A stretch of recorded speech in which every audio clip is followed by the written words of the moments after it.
girl. And Archie. These are my faithful friends here. Lavender's brand new. That's the puppy dog, golden retriever.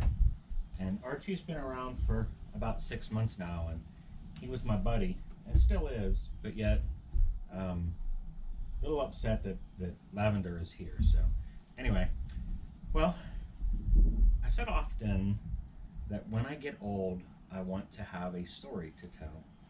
And I want to be able to share those stories sitting right here on the porch, whether it's someone in a chair beside me or I guess in this way too, so I could reach out to people that are further away.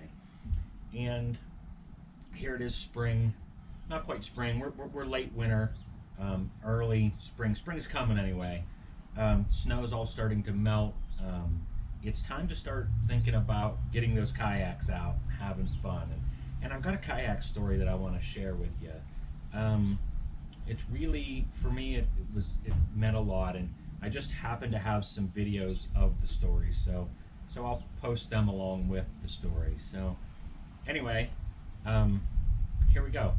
Let's take you along on this little journey of mine.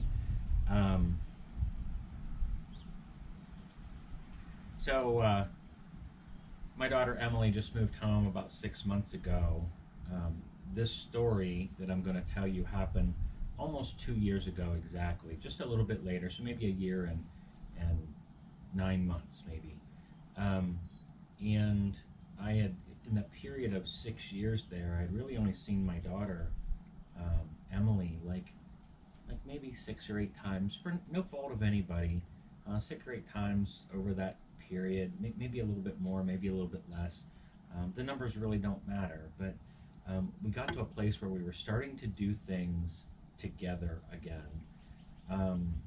And it was her idea one Sunday to go do something. Dad, what do you want to do? Let's go do something together.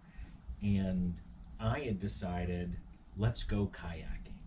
So it was a Saturday evening, and I got to bed early, and we were going to go Sunday morning. We were going to go out and go kayaking in the morning.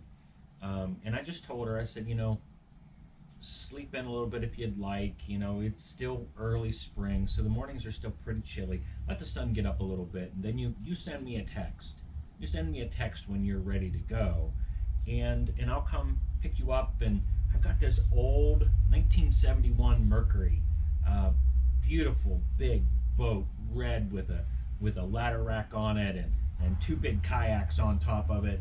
And it's just a fun day to get out on the water in that car, with those big kayaks. I mean, it's just, I can't even explain what it's like to get out and just go have fun, So anyway, the next morning comes, and I'm a morning person, and I'll have to admit my patience can sometimes be a little short, and not that I'm not an angry person, it's just that I just like to get up and do things in the morning and just get my day going, And so I got up bright and early that morning, and I knew she wouldn't be calling right away because I told her to go ahead and sleep in a little bit, but I'm a 5 a.m. guy, so sleeping in for me is 7 o'clock is like sleeping all day, And so anyway,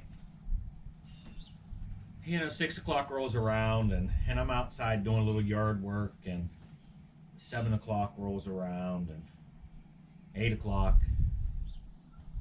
9 o'clock rolls around, and I'm thinking, wonder why she hasn't called yet.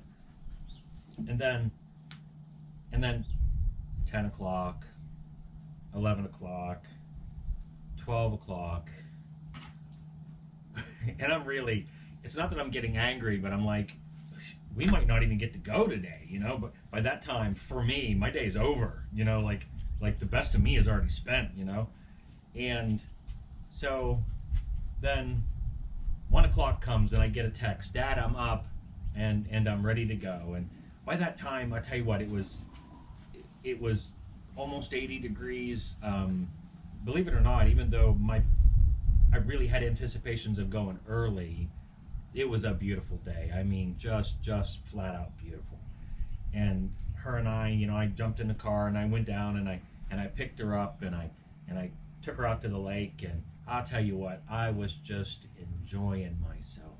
I mean, for me, the joy behind watching my daughter float around on that lake in a kayak, leaning back, eyes to the sky, just watching the clouds and the hot air mixed with the cold breeze from the water. The water was frigid. I mean, we're talking snow's just melting off and leaves are not on the trees yet, and the water's frigid. So you got this bright, bright, bright sun, and then you got that cold air from the water just sort of flowing past you. And it was just so enjoyable just to sit back and just watch her float along.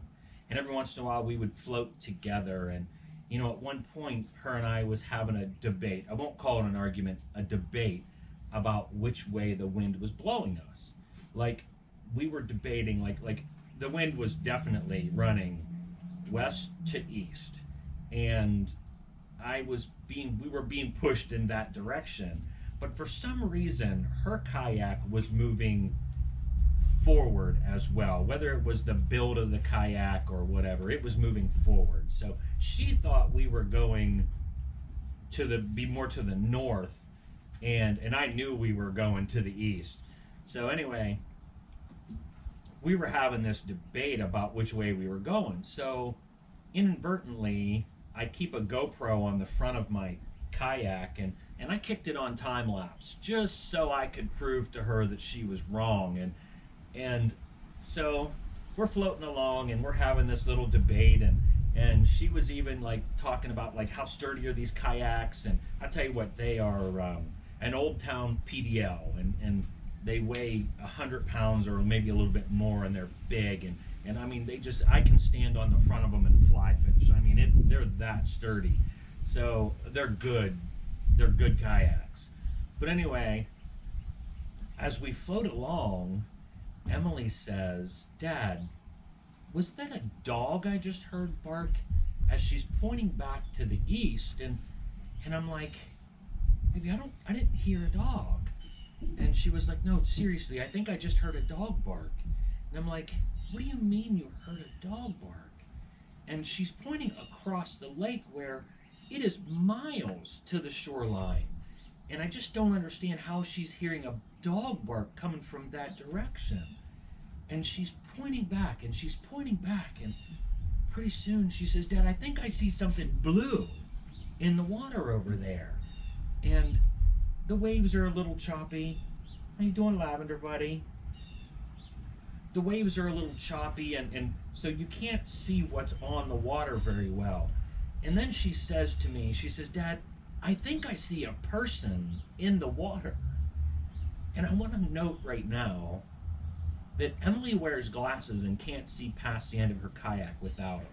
She did not have her glasses on that day. So how she saw what she saw is beyond me. But anyway, I drew my attention to where she thinks she sees something in the water, and finally, at the top of a wave, I got a glimpse of something blue. And I'm like, "Listen, if there's somebody in the water, we have to get there now." They don't have long in the water, because it was a warm day, but that water was probably 45, 50 degrees, and it'll suck the temperature out of your body so quick that you don't have long until you can't function. And so instantly the two of us just took off, and we cut across that water as fast as we could. Now my kayaks have pedals, and you just pedal them, and they're really fast on the water. And so we took off, and we headed over to where we seen this blue thing, and man, the closer we got, it was right. There was actually two people there, and one of them had dumped their kayak over and was in the water. And at that point, I had lost track of Emily because I was focused solely on what was going on right there in front of me, and there was somebody in the water, and they needed to get out. And I just said to him, I said, "Okay, what's the plan? What are we doing here?" And they said, "We're trying to get his kayak on top of the water so that we could get him back in it." And I just said, "No, we have to get him out of the water now. So I just told the guy, I said, grab a hold of my arm, get a hold of the kayak, and I'll drag you to the shore. Because being that I didn't need my hands to control that kayak, I could use just my one hand to steer and my feet to pedal.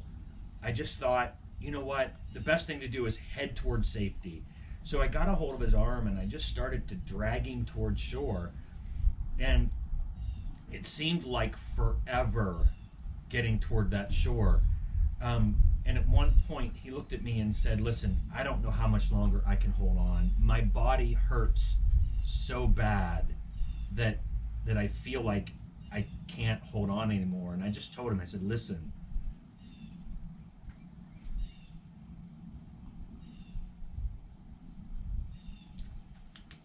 I'm not letting go. I'm not letting go. Anyway, sorry, it gets a little emotional for me. So I yelled for Emily and I said, Emily, listen, get over here now. We have to get a life jacket on this man. And I yelled loud because I didn't know where she was. My focus was in front of me, getting to shore, this man, and making sure we get him to shore. And she must have been really close because she pulled right in really quick. And we got her, she got up beside me, we got anchored together, we got a life jacket on him the best we could without wasting too much time. And then we just instantly continued back for the shore.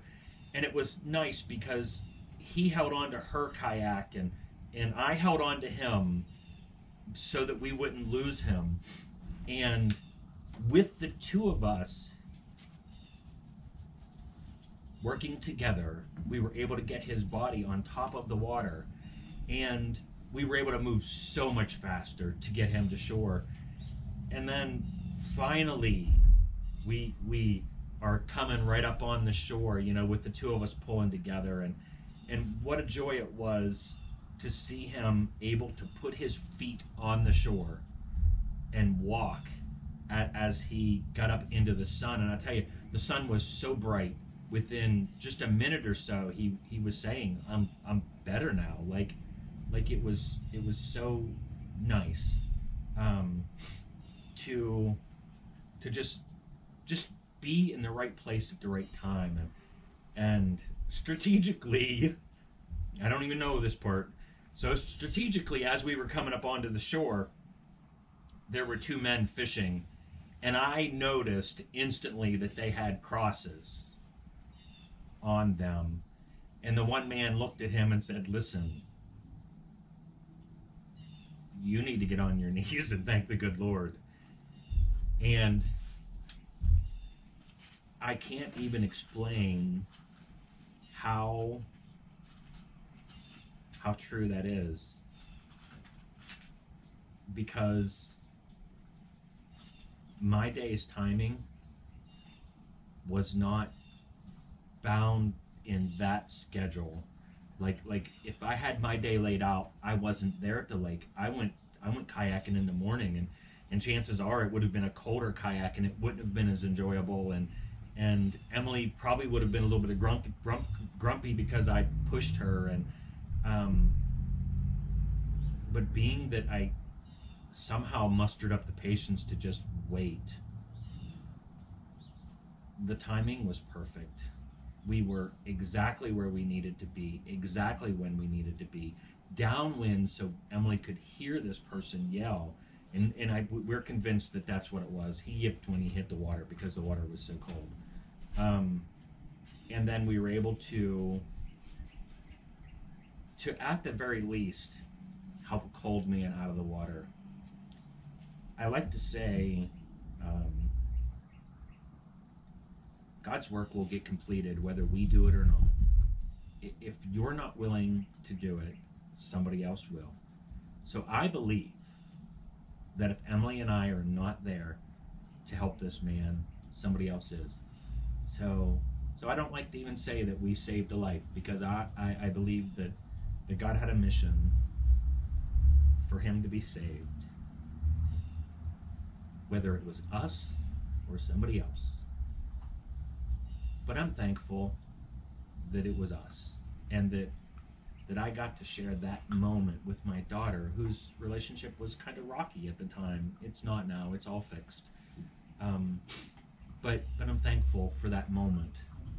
For me, um, every little scenario that I live teaches me a lesson, which it should for all of us.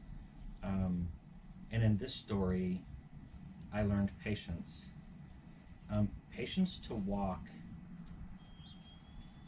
in God's guidance and in His timing, not mine.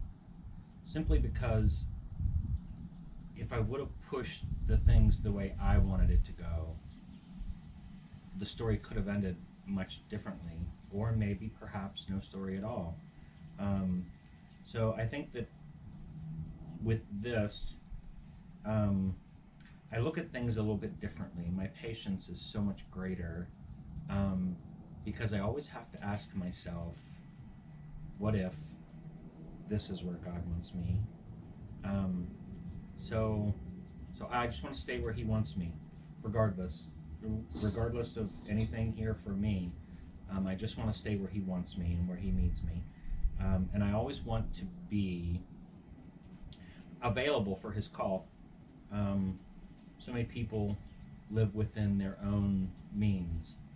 I really honestly try my best to live within His, which means I want to be the first one He calls. I want Him to know that I'm here for Him. And I know that sounds crazy in this world we live in, but that's who I want to be as a person. Anyway, that's all for today. I hope you enjoyed the story. Check back for many more, I hope, in the future.